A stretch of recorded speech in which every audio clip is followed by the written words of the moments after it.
Hi everyone, today we are going to learn the development of eye. So for that first we need to learn the cells from which these eye structures are derived. That is the surface ectoderm, the neuroectoderm, mesoderm and neural crest cells. The structures which are derived from the surface ectoderm are lens, cornea and conjunctiva. And the structures derived from the neuroectoderm are retina, muscles of iris and optic nerve. And the structures from the mesoderm are vitreous, choroid, ciliary body, iris, sclera and blood vessels. Next, the structures derived from the neural crest cells are choroid, ciliary muscles, sclera, inner epithelium of cornea. Now let's start the development of eye. Eye is developed from the neural plate. We know the neural plate is of ectodermal origin and this neural plate is in the region of diencephalon, that is the prosencephalon, which is related to the forebrain. Next you can see a vagination is formed from the neural plate. This is called as optic sulcus. After the optic sulcus formed, it evaginates furthermore to form the optic vesicle, and the most proximal part is called as optic stalk. This is the surface ectoderm, and here you can see the optic vesicle which moves towards the surface ectoderm and it fuses with the surface ectoderm, forming the lens plecord, which is the thickening you can see in the surface ectoderm. Here you can see the lens plecord is converted into now a lens vesicle, which is an invaginated structure, and here you can see as this is invaginated, it is separated from the surface ectoderm and it is now converted into lens. As lens is formed, you can see here even the optic vesicle is invaginated inward, and now this is known as optic cup. Next, here you can see a deficiency, that is an empty space. This is known as the choroidal fissure, which is you can see in middle of the optic stalk, and it continues till the optic cavity of optic cup. Lens. Lens has an anterior and posterior surface. The anterior surface has a cubical cells and the posterior cells elongate inward and they lose their nuclei and they turn into lens fibers. Let us come to the important part, that is retina. Retina is formed by the optical cup, which is of neuroectodermal origin. And this optical cup is divided into two surfaces, that is the anterior and posterior. The anterior is a thin epithelial covering of ciliary body and iris, so it is called the ciliary iridial parts of retina, and the posterior is the large and the thick optical part of retina, so this is called the optical part of retina. And the optical part of retina is divided into two layers, that is the outer layer and the inner layer. The outer layer is the pigmented layer and the inner layer is the neuronal layer. In the inner wall, there are matrix cells, mantle cells and marginal layers. The mantle cells contain the bipolar cells and ganglion cells, and the matrix cells contains the rods and cones, and there is also a marginal layer. The mantle cells, in the mantle cells, the ganglionic cells have axons which grow into the marginal layer, forming the layer of nerve fibers to the optic stalk, which is converted to the optic nerve, which will pass by this choroidal fissure. Here's the anterior chamber and the anterior chamber is just above the iris and the posterior chamber is below the iris. This is totally it is covered by the aqueous chamber. Vitreous, which is partly ectodermal and mesodermal in origin, and ectodermal is mainly from the optic cup, that is from the neuroectoderm, which also contains some lens vesicle, and the mesodermal origin enters the optic curve by the choroidal fissure. Here's the choroid. Choroid is the middle layer. First, let us know the basic structures of the eye. This is the sclera, which is continuous with the cornea, and here's the choroid, which is the middle layer, which is continuous as the ciliary body and iris, and the inner layer retina. The inner layer retina we have already discussed, which have the outer pigmental layer and the inner neuronal layer. Now let us see the choroid. Choroid is the inner vascular layer which is of mesodermal origin and also neural crest cells. That is, mesoderm plus neural crest cells is nothing but mesenchyme. And it is continuous as ciliary body and iris. Their posterior surface is lined by the pigmental epithelium, which is a continuation of the retina of ciliary iridial parts of retina. Ciliary body is also mesodermal in origin.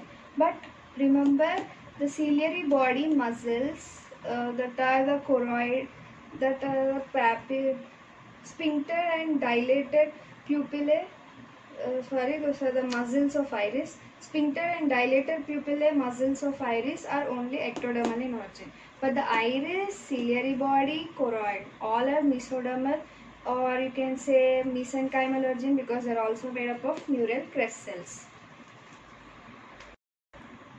Here's the aqueous chamber, which is also formed by the splitting of mesoderm, which is also corresponded to the subarachnoid space of brain. And next we have the mesodermal cells of which forming the mesoderm of the cornea, which is just back of the surface ectoderm of cornea.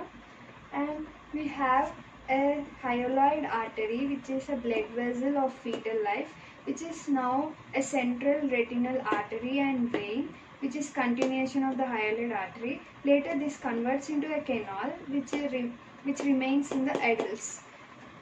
And next we have the lens, which is surrounded by a vascular capsule. Lens is surrounded by a vascular capsule, which is a basement membrane of the anterior cubicle cells. As we already learned the anterior cubicle cells, it has a basement membrane. So the basement membrane of the anterior cubicle cells itself forms the capsule of the lens, so which is of the mesodermal origin.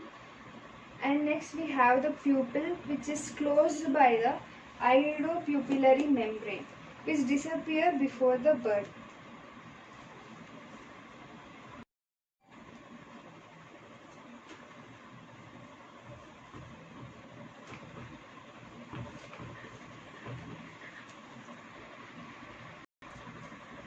Now let us learn about the accessory structures of eye. In the accessory structures of eye, we have the eyelids, which are surface ectoderm origin, we have already discussed, and they have the folds. Here you can see the folds of the ectoderm, which are folds has some mesoderm, which has the muscles and which forms the muscles and tarsal plates. Of ectoderm, which are of ectodermal origin, but also contain some mesoderm, which gives rise to muscles and tarsal plates. And there is a conjunctival sac. Here you can see a conjunctival sac, which is between the cornea and the eyelids. So this is the conjunctival sac between the eyelids, and here you can see the cornea. Middle side of the eyes, you can see the nasolacrimal duct or the lacrimal sac, which is also ectodermal origin, and it is a line between the junction of the maxillary and the lateral nasal process, and it is the medial angle of eye to the developing mouth, and it has the ectodermal furrow, which is burrowed and forming a solid cord, which later canalized, and it has an upper sac which is having a lacrimal sac, and the lower part it has a secondary connection to a nasal cavity, hence the name is the nasolacrimal duct. Next, the ectodermal buds also form to the medial side, which is having the lacrimal caniculi, which grow up to the lacrimal sac on the medial end of the eye. Now let us study about the anomalies of the eye. First we have the failure of eyeball development, that is we don't have eyes. It is called as anophthalmos. Or we have a very small eye, the name itself is very small, so microphthalmos. Or you can have the two eyes fused together. Two eyes fused partially. If partially, then it is called as synophthalmos. You can see here the median two eyes are fused together into the center, and sometimes the optic vesicle may remain as such, not invaginated by lens, and sometimes only the one eye may remain in the center. This you can see only one eye which is remaining in the center. And there are also some anomalies like thin sclera. As we already learned, the sclera is the outermost layer of the eye. Sometimes the thin sclera as a result of pigment of choroid, which can be seen as blue sclera, because as the sclera is so thin, so we can see inner middle layer choroid as blue sclera. And the sphincter dilator pupillae may be absent, which are the muscles of the iris, which we have learned, which is only ectodermal origin, but iris and ciliary body are of mesodermal origin. And the pupil may be abnormal in position, shape, and the lens may be absent. We know here's the lens. Sometimes the lens may be absent or abnormal, or so posteriorly placed, and the shape may be abnormal. The congenital opacities of the lens is called cataract, and the congenital cataract may be due to decrease of parathyroid or avitaminosis or infection or germanices and in early pregnancy. And in newborns it is genetically determined. Next, we already learned about the hyaloid artery. The vascular capsule of the lens may persist or not, and the hyaloid artery may be persist even in the adults. And the anterior layer of the lens, we know already anterior layer of lens is made up of cubicle cells. This anterior layer of lens may upload the pupil and persistence, so the pupillary membrane may be persistent and it may lead to some vision problems. And eye layers anomaly of pigmentation, too little pigment, or it is called as albinism, or it may be leading to too much pigment. And retina, it has the congenital anomalies like macula, visual disorder, color defects, so all those things. And accessory structures, we know the accessory structures are eyelids and some eyelashes, eyebrows. So even the accessory structures have anomalies like rarely absent of eyelids, no conjunctival sac. I already said that conjunctival sac is between the cornea and it's between eyelids, so it may be absent. Actually, these are united until the 7 months. So you can see here both the eyelids are united till the 7 months.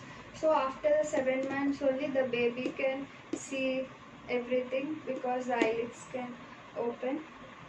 And next we have the palpebraal fissure, abnormally wide or narrow, two lids completely or partially fused with each other. And also abnormal folds, like here you can see the epicanthic fold, which is an abnormal fold of the eye, but this is normal in Chinese and Mongolian people. And here you can see the lid margins are inward. Sometimes the lid margins may go inward. This is called entropion, and if the lid margins are outwards, it is called ectopion, and the whole lid may be everted. Next, the eyelashes or eyebrow missing, or they may be duplicated. Sometimes the lacrimal gland. Here you can see the lacrimal gland. This is the outgrowth of the lacrimal gland. Lacrimal gland is present to the medial side of the eye. Sometimes the lacrimal gland may be absent, or it may be non-functional, or it may be the ectopic gland. And sometimes the oblique facial cleft, where the open furrow of lacrimal duct is found, and there is supernumeracy or punctual caniculi. So, and we also have one more anomaly, that is a Columbia of upper limb. Here you can see this picture. This is the failure of the fusion of the choroidal fissure to close. This is the main point of the anomalies of eye. I hope you like this video. This is my first video, so you can comment and give your suggestions in comment to change anything in my videos. This is my first video, so you can say in comments and try to subscribe to my channel. Like, share, subscribe. Thanks.